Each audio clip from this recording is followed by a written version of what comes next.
तो आज हम लोग देखने वाले हैं, आज का टॉपिक है अपना एंगल बिटवीन टू वेक्टर्स। दो वेक्टर के बीच का एंगल कैसे जानेंगे।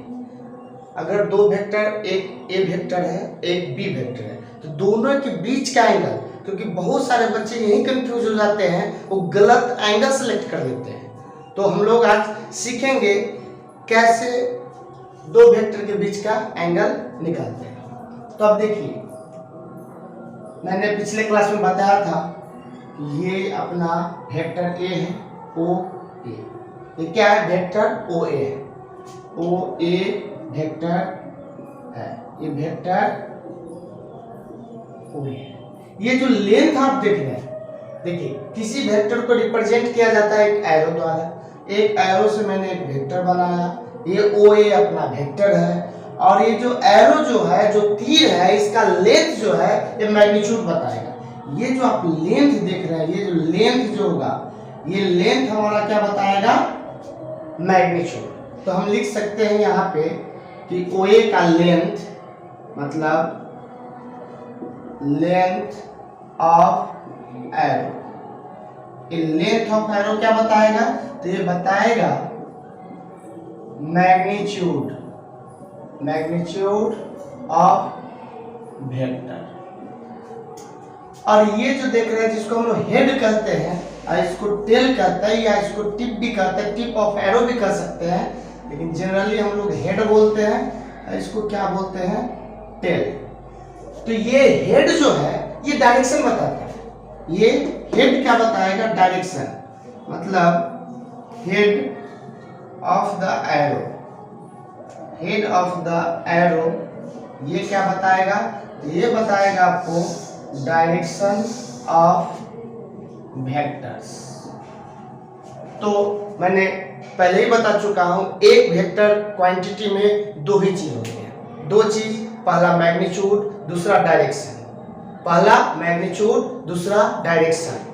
तो और वेक्टर को रिप्रेजेंट करते हैं एरो द्वारा, तीर द्वारा, ऐसे ओ ए। तो इसका लेंथ जो हुआ, ये तीर कितना बड़ा होगा, जैसे पेन, ये पेन की जो लंबाई होगी वह इसका मैग्नीट्यूड होगा, ठीक है।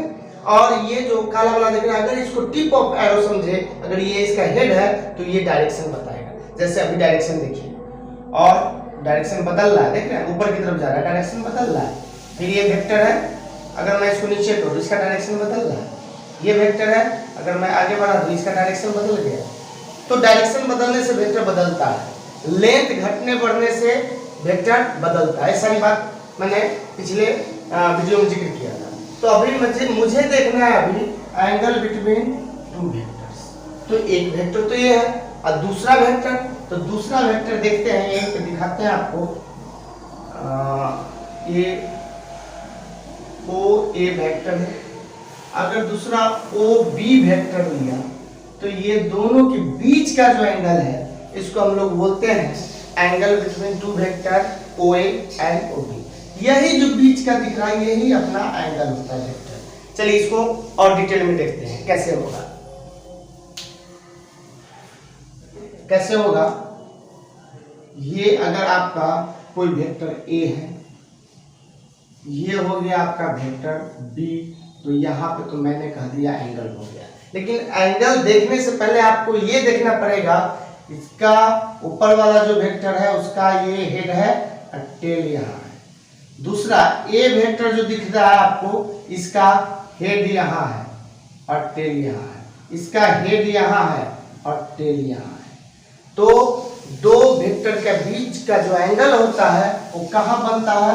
तो जहां पे दो टेल मिल जाए, टेल और टेल, या दो हेड या हेड, तो भी दोनों के बीच के एंगल को हम लोग वेक्टर का एंगल कर सकते हैं। जैसे अभी मैं दूसरा एग्जांपल ले रहा हूं, ये एक अलग वेक्टर है, ये दूसरा वेक्टर है। अब देखिए, ये वेक्टर ऊपर से आ रहा है, तो इसका टेल यहाँ है और इसका हेड यहाँ है, इसका टेल यहाँ है और हेड यहाँ है। तो दोनों वेक्टर का जहाँ पे हेड मिला, इस एंगल को भी हम लोग दो वेक्टर के बीच का एंगल कर सकते हैं। फिर से इसको एक बार चेक कर ले, क्या है कि दो वेक्टर के बीच एंगल कैसे देखेंगे, तो जहां दो टेल मिले या जहां दो हेड मिले। तो देखिए ये वेक्टर देखा, इस वेक्टर का ये हेड है, ये दूसरे वेक्टर का ये हेड है, दोनों वेक्टर का टेल कहाँ है, यहाँ पे है, टेल एक जॉइंट पे मिल गया है। अब इस एंगल को हम लोग क्या बोलेंगे, ये हमारा एंगल है, वेक्टर एंगल है, ठीक है। यहाँ पे देखिए, यहाँ पे एरो का टिप ये है और इस वेक्टर का एरो का टिप ये है, तो दोनों का हेड यहीं पे मिल गया। जहां पे दो हेड मिलेगा वहीं पे एंगल बनेगा, इस एंगल को बोलेंगे। तो आपको लगेगा सर इतना आसान है। अब देखिए आसान तो है, बिल्कुल आसान है, लेकिन कंफ्यूजन कहाँ होती है, अब इसमें आप लोग देखिए गौर से। ये अपना वेक्टर ए है और ये अपना वेक्टर बी है। अब कौन सा एंगल इस दोनों वेक्टर के बीच का एंगल है, तो जनरली बच्चे क्या जवाब दे देते हैं, ये एंगल थीटा है। दोनों वेक्टर के बीच का, दो वेक्टर के बीच मतलब वेक्टर ए और वेक्टर बी के बीच का एंगल थीटा है। ये गलत है, ये नहीं हो सकता। मैंने क्या बताया, जहां पे दो टेल मिले और जहां पे दो हेड मिले। अब इसको समझने के लिए सबसे पहले आप ये समझिए कि एक वेक्टर का, कोई वेक्टर है उसका शिफ्टिंग पॉसिबल है। शिफ्टिंग मतलब अगर ये वेक्टर है, अच्छा ऐसे समझिए, ये वेक्टर है, इसका काला वाला जो दिख रहा है ये टिप ऑफ एरो है, ठीक है, ये लेंथ इसका मैग्नीट्यूड है। एक वेक्टर में दो ही चीज होता है, एक डायरेक्शन दूसरा मैग्नीट्यूड। तो मैग्नीट्यूड क्या हुआ, पेन की लंबाई, डायरेक्शन क्या होगा ये। अब बताइए जब दो ही चीज होता है तो क्या वेक्टर बदल गया, बिल्कुल नहीं। ऊपर ले गए वेक्टर बदल गया, कैसे चेक करेंगे, इसका लेंथ बदला क्या, नहीं। डायरेक्शन बदला क्या, नहीं। तो कैसे बदल जाएगा, अब वेक्टर बदला, नहीं अभी भी नहीं बदला, लेंथ वही है, डायरेक्शन भी वही है। अब देखिए, अब यही वेक्टर है, क्या वेक्टर बदल गया, बिल्कुल बदल गया। फिर से देखिए ये वेक्टर है और दूसरा वेक्टर ये, क्या वेक्टर बदला, बिल्कुल बदला। क्यों, क्योंकि इसका डायरेक्शन बदल रहा है। फिर से देखिए एक चीज और, ये वेक्टर है, अब इसको देखिए कॉमन निकाल लिया। अब देखिए डायरेक्शन यही था, अब मैंने क्या किया, इसका लेंथ को छोटा कर दिया, लेंथ छोटा हुआ, वेक्टर बदल गया। तो वेक्टर को बदलने के लिए सिर्फ दो ही चीज की आवश्यकता होती है, या तो इसका डायरेक्शन बदल दो, या इसको काट के छोटा कर दो, या कुछ जोड़ के इसके लंबा कर दो। लेकिन अगर शिफ्ट कर रहे हैं, यहाँ ले गए, ऊपर ले गए, यहाँ ले गए, कहीं घर में रख दिए, कहीं लैब में रख दिए, नहीं बदलेगा वेक्टर। तो अब देखिए यहाँ पे कैसे चेक करें, तो अब आप देख रहे हैं कि यही वेक्टर ए है, मैं इसको आगे की तरफ शिफ्ट कर दिया। देखिए इतना ही लंबाई का रहेगा और यही टिप ऑफ एरो रहेगा, इसको मैं आगे की तरफ शिफ्ट कर दिया। जैसे इस वेक्टर को मैंने ए को आगे शिफ्ट कर दिया, बिल्कुल पॉसिबल है। तब यहां जो एंगल बना, ये एंगल अपना वेक्टर एंगल देगा। क्यों, क्योंकि आप देख सकते हैं अब यहाँ पे ये हेड है, यहाँ पे हेड है, यहाँ पे दोनों का टेल मिला है। इस एंगल को थीटा कहेंगे, ना कि इसको थीटा कहेंगे। मुझे लगता है आप लोगों को क्लियर हो गया होगा। दूसरी बात, ये तो नहीं होगा, मिटा देते हैं इसको। क्या मैंने इसको शिफ्ट करके आगे ले गया, क्या आप इसको शिफ्ट करके पीछे ला सकते हैं, बिल्कुल पीछे ला सकते हैं। अब देखिए ये वेक्टर है, इसको मैंने पीछे कर दिया, तो चलिए इसको जब मैं पीछे करूंगा ऐसे बना।